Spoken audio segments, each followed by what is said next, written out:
ओम का नियम। एक विद्युत परिपथ में धातु के तार के दो सिरों के बीच विभवांतर उसमें प्रवाहित होने वाली विद्युत धारा के समानुपाती होता है, परंतु इस हेतु तार का ताप समान रहना चाहिए। इसे ओम का नियम कहते हैं।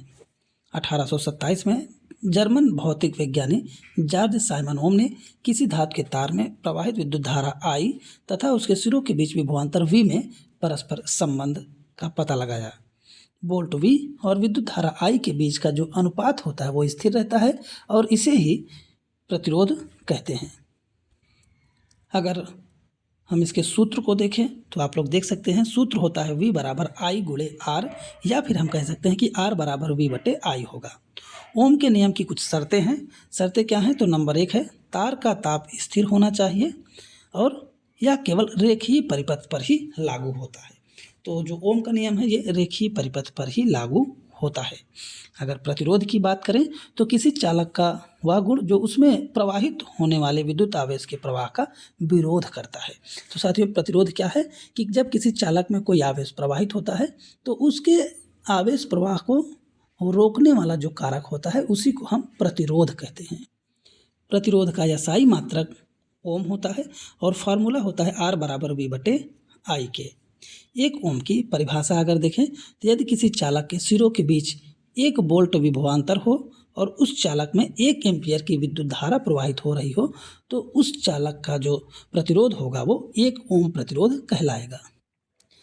परिवर्ती प्रतिरोध स्रोत के वोल्टेज को बदले बिना परिपथ की विद्युत धारा को नियंत्रित करने के लिए जिस उपकरण का उपयोग किया जाता है उसे परिवर्ती प्रतिरोध कहते हैं। साथियों, परिवर्ती प्रतिरोध एक ऐसा प्रतिरोध होता है जिसके द्वारा हम वोल्टेज को बदले बिना विद्युत परिपथ में प्रवाहित होने वाली धारा को नियंत्रित कर सकते हैं, उसे हम परिवर्ती प्रतिरोध कहते हैं। अब यहाँ पर देखेंगे धारा नियंत्रक। किसी विद्युत परिपथ में प्रतिरोध को बदलने के लिए आमतौर पर एक उपकरण का इस्तेमाल होता है जिसे धारा नियंत्रक कहते हैं। उदाहरण के लिए पंखे की गति को नियंत्रित करने के लिए उपयोग किया जाने वाला रेगुलेटर एक प्रकार का धारा नियंत्रक होता है। तो साथियों, धारा नियंत्रक एक ऐसा उपकरण होता है जिसकी सहायता से हम परिपथ में प्रवाहित होने वाली धारा को नियंत्रित करते हैं। अब यहाँ हम सब देखेंगे चालक और हीन चालक। चालक वे पदार्थ होते हैं जो विद्युत धारा को आसानी से गुजरने देते हैं, जैसे तांबा और एल्यूमिनियम। हीन चालक या फिर कुचालक वे पदार्थ होते हैं जो विद्युत धारा को नहीं गुजरने देते, जैसे रबर और प्लास्टिक।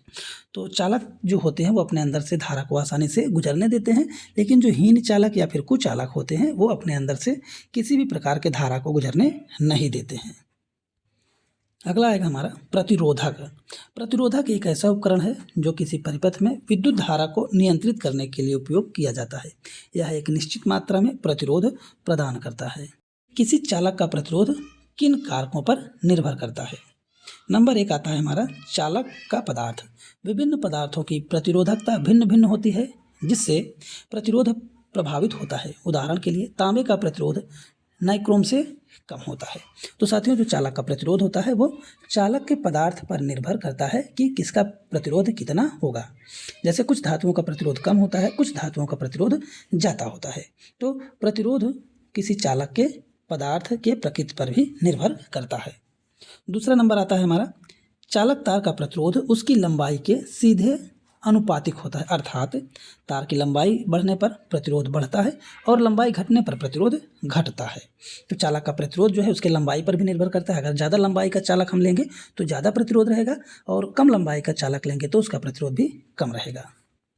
अगला आता है हमारा अनुप्रस्थ काट का क्षेत्रफल। चालक तार का प्रतिरोध उसके अनुप्रस्थ काट के क्षेत्रफल के व्युत्क्रमानुपाती होता है, अर्थात तार का क्षेत्रफल बढ़ने पर प्रतिरोध घटता है और क्षेत्रफल घटने पर प्रतिरोध बढ़ता है। तो यहाँ पर अनुप्रस्थ काट के क्षेत्रफल पर भी चालक का प्रतिरोध डिपेंड करता है। अगर चालक की मोटाई ज़्यादा है, क्षेत्रफल ज़्यादा है तो उसका प्रतिरोध कम हो जाएगा। अगर चालक की मोटाई कम है, पतला चालक है तो उसका प्रतिरोध भी ज़्यादा रहेगा।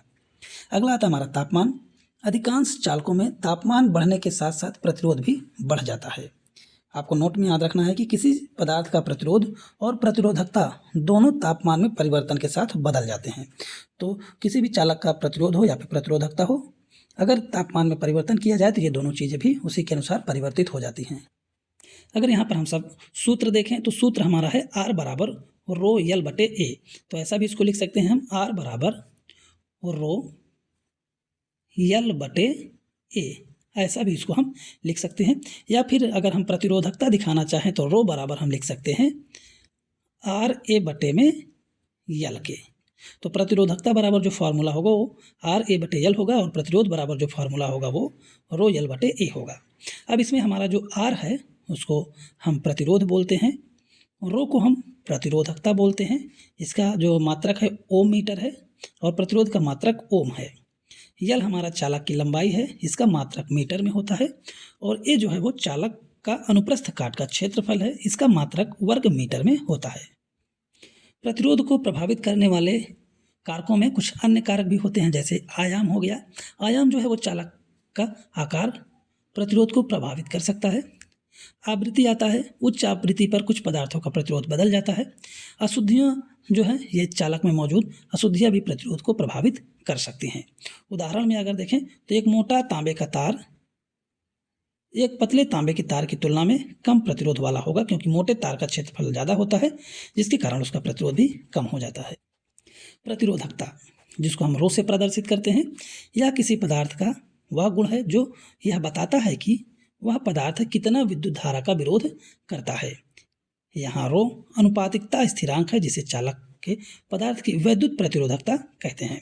अगर वैद्युत प्रतिरोधकता का SI मात्रक देखें तो ये हो जाएगा आपका ओम मीटर।